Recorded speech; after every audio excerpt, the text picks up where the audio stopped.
Tu vas découvrir pourquoi octobre pourrait bien être le mois le plus important de l'histoire de la crypto-monnaie et pourquoi l'Ethereum risque de pumper très fort. On parlera également d'une grosse nouvelle crypto pour la France. T'en apprendras également plus sur les histoires croustillantes du jour. Mais on commencera d'abord par l'actualité concernant le Bitcoin. Surtout reste bien jusqu'au bout de la vidéo pour ne rater aucune info importante. Hello les furieux, c'est Crypto Fury, on se retrouve pour la nouvelle crypto actu du jour. Si tu veux gagner du temps et de l'argent, alors abonne-toi maintenant. On commence tout de suite par l'actu sur le Bitcoin.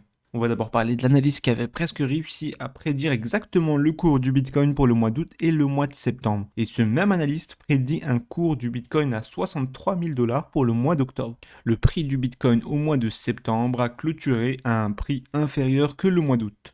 Ça semble être une plutôt mauvaise nouvelle pour le Bitcoin et pour ceux qui sont haussiers dessus. Le crypto-analyste populaire Plan B avait vu exactement les mêmes patterns et c'est ce qu'il avait prédit quelques mois plus tôt. Mais il avait également prédit des prix beaucoup plus favorables pour le mois d'octobre, novembre et décembre. Est-ce que le Bitcoin va clôturer le mois d'octobre près de son ATH, qui était pour rappel à 64 000 $?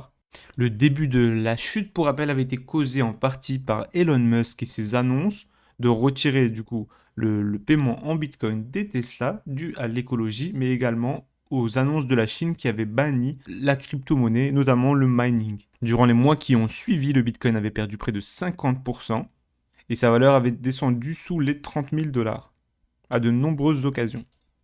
Le meilleur exemple, c'est quand le Bitcoin avait atteint 29 000 $ au mois de juillet. Le célèbre crypto-analyste Plan B, qui utilise le modèle de Stockflow, que je vous présenterai sûrement dans une prochaine vidéo, avait vu ce développement plus tôt. En fait, au début du mois de juin, il avait posté un graphique qui montrait le pire scénario possible pour cette année. Et sur son scénario, il voyait du coup ses faiblesses pour le mois de juillet, et donc ce plus bas. C'est ce même analyste qui avait du coup estimé que le mois d'août clôturerait à peu près 47 000 $. Actuellement, on a clôturé à 43 000 $. Mais il avait également prédit que le mois d'octobre allait se clôturer à 63 000 $, soit pas très loin de l'ATH à 65 000.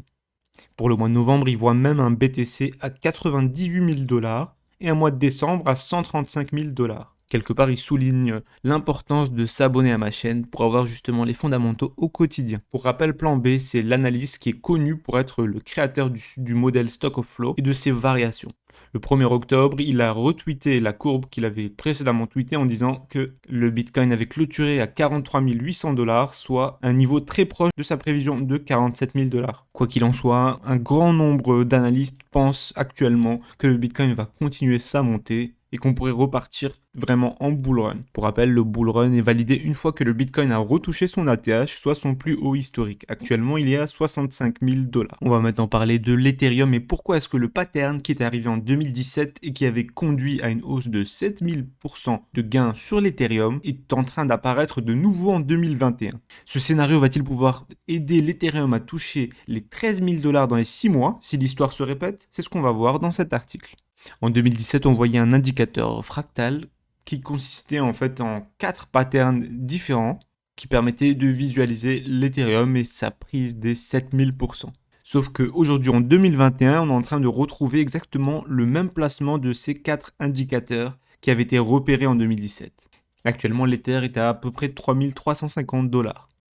Comme vous pouvez le voir sur cette courbe de l'Ethereum, initialement, voilà, le pattern de 2017 était donc ici, après un bullish hammer qui a entraîné plus de 6 mois de hausse. On avait ensuite eu une range ici, avant de repartir. Et là, on retrouve exactement le même pattern. Donc avec le bullish hammer ici, et on pourrait du coup repartir sur une hausse de plusieurs mois. L'article nous apprend bien que c'est quasiment similaire à 2017. Pour rappel, on a connu une période de consolidation, notamment durant le mois de juillet, ce qui suggère que les vendeurs sont en train de former un prix bottom, donc un prix plus bas, sur lequel sera basée la prochaine hausse. Voilà, dis-moi dans les commentaires, est-ce que tu penses que comme 2017, l'Ethereum va reproduire exactement le même schéma et repartir à une hausse faramineuse, peut-être 13 000 $, qui sait? Ou est-ce que tu penses que c'est n'importe quoi et que c'est pas du tout ça qui va se passer? En tout cas, expose-moi ton scénario dans les commentaires. On va maintenant parler d'une grosse news pour la France. On a la Caisse des dépôts, qui est un organisme public qui vient de devenir officiellement prestataire de services sur des actifs numériques. Maintenant, la Caisse des dépôts et des consignations, donc CDC, elle est enregistrée en tant que prestataire de services sur actifs numériques, soit le PSAN. Il faut savoir que ce type d'enregistrement est obligatoire pour exercer légalement certaines activités en lien avec le marché des crypto-monnaies en France. L'article titre joliment "La CDC entre dans le crypto game". C'est une nouvelle importante pour la France parce qu'il faut savoir que c'est la première institution publique qui obtient cette reconnaissance légale.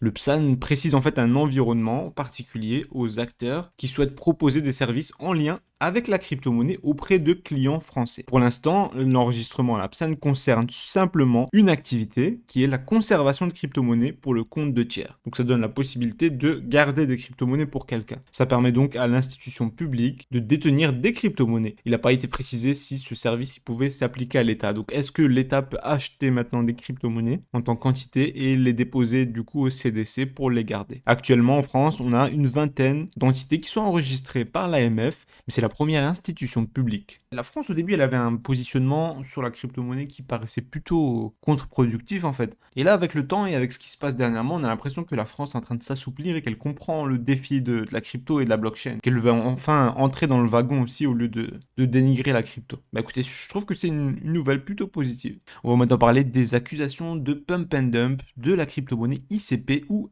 Internet Computer.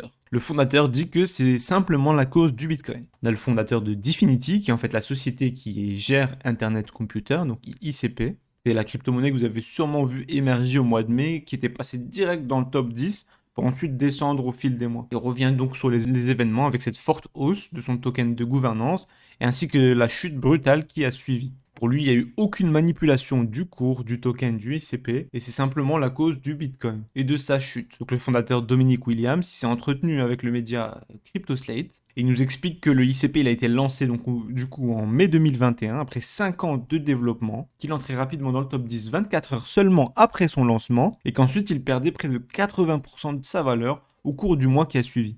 Pas mal de personnes ont accusé du coup la fondation Dfinity et Williams en tant que tel d'avoir effectué des opérations de rabattage. Bon, le fondateur, il admet que certains acteurs de l'ombre ont fait fortune en vendant à découvert leur ICP, donc en shortant l'ICP. Il rejette les accusations d'éventuels abus effectués par la société. Pour lui, la forte hausse et la forte baisse, c'était seulement dû au Bitcoin et à son cours. Il dit que quand il a dépassé les 60 000 $, et que le fait qu'on soit en bull run, ça a permis d'avoir une montée extrêmement forte sur l'ICP, et que le crack qui a suivi a eu l'effet inverse. En tout cas, cette explication, elle est loin de convaincre les gens qui les accusent d'avoir fait simplement un pump and dump. William souligne que la fondation Dfinity n'a pas vendu d'ICP pendant les 5 premières semaines, et qu'elle en a vendu seulement plus tard pour couvrir les dettes fiscales. Il nous dit également qu'il aurait conservé la quasi-totalité de ses tokens depuis le lancement. Il nous explique qu'il a vendu 5% seulement de ses avoirs après avoir travaillé jour et nuit pendant plusieurs années sur le projet. Il faut rappeler quand même que Dfinity, c'est une organisation à but non lucratif qui est basée à Zurich et que selon le fondateur, ICP attire quand même une foule d'investisseurs et qui sont plutôt optimistes pour l'avenir. Il faut quand même rappeler que quand quelque chose paraît trop beau pour être vrai, eh ben c'est que c'est trop beau pour être vrai. Est-ce que les explications de William vont calmer les investisseurs qui l'accusent d'avoir manipulé le cours pour s'enrichir lui et son équipe? Il y a eu même une plainte collective qui a été déposée par un résident californien au nom de tous les investisseurs. Donne-moi ton avis dans les commentaires. Selon toi, est-ce que l'équipe a manipulé ou triché ou organisé un pump and dump d'une manière ou d'une autre durant ces 5 années pour ensuite prendre peut-être des centaines de millions? Ou est-ce que c'est simplement le cours du Bitcoin qui a mené à cette chute brutale et que les fondateurs sont eux-mêmes victimes de ce qui s'est passé? On va maintenant parler de l'exchange KuCoin qui est maintenant la dernière bourse de crypto-monnaie à suspendre les clients chinois. Après l'interdiction de la Chine concernant les échanges de crypto-monnaies, KuCoin est maintenant le dernier exchange à fermer les comptes des résidents chinois. L'exchange basé aux Seychelles a effacé et remboursé les utilisateurs de la Chine continentale. KuCoin a déclaré avoir fini de supprimer les utilisateurs chinois au début du mois d'octobre 2021. Après les dernières annonces de la Chine, KuCoin a immédiatement effectué une inspection technique pour s'assurer que tout se passait bien concernant les nouvelles réglementations vis-à-vis des Chinois en Chine continentale. C'est là que KuCoin s'est rendu compte que certaines personnes n'avaient pas encore été supprimées. Les utilisateurs concernés peuvent retirer leurs cryptoactifs sur la plateforme jusqu'au 31 décembre et ils continueront de leur rappeler de le faire jusqu'à cette date. Pour rappel, KuCoin compte actuellement 8 millions d'utilisateurs et ils ont échangé près d'1,7 milliard de dollars de crypto-monnaies au cours des 24 dernières heures. Voilà, maintenant je t'invite à regarder une des vidéos qui s'affiche tout de suite pour continuer à étoffer tes connaissances concernant la crypto. N'oublie jamais que plus tu apprends et plus tu prends.